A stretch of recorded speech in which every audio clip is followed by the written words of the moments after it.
Яны проста іншыя, так гавораць пра аўтычных хлопчыкаў і дзяўчынак. Звычайна гэтыя дзеці засяроджаны на сваім унутраным свеце. У іх назіраюцца стэрэатыпныя рухі, праблемы з камунікацыяй. Маўленне часам зусім адсутнічае або манатоннае. Кожная сітуацыя індывідуальная.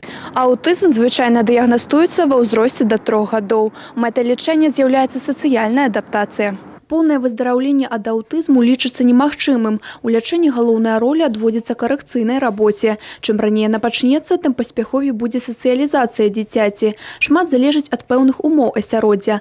У аўтычных дзяцей прысутнічаюць спецыфічныя страхі, і яны цяжка ідуць на кантакт. Таму тут важна дапамога педагогаў і бацькоў. І, канешне, цярпенне. Для того, чтобы действительно поставить диагноз детский аутизм, мы должны ребенка наблюдать длительно. То есть, возможно, с первого раза диагноз будет не поставлен, потому как в клинике детского аутизма есть симптомы, которые характерны и для других заболеваний. Например, нарушения в развитии речи, которые также могут быть при моторной либо сенсомоторной алалии. Лілія Ванелік – маці 3 хлопчыкаў. У малодшага Максіма аўтызм. Да таго, як Лілія сутыкнулася з гэтым дыягназам тварам да твару, жанчына ведала пра хваробу толькі з фільмаў. Спачатку Максім доўга не размаўляў. Гэта і стала першай прыкметай. Потым бацькі заўважылі дзіўныя паводзіны сына.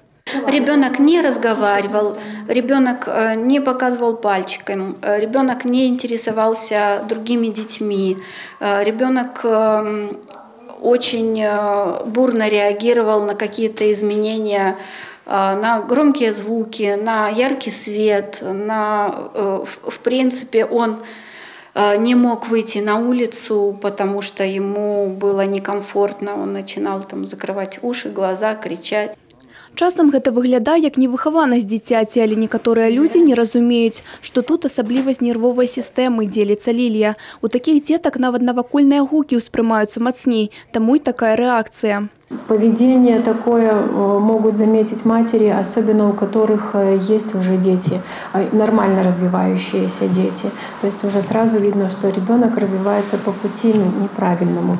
Если маму настораживает хоть что-то, лучше обратиться раньше, и не надо бояться там психиатров, не надо бояться дефектологов, психологов.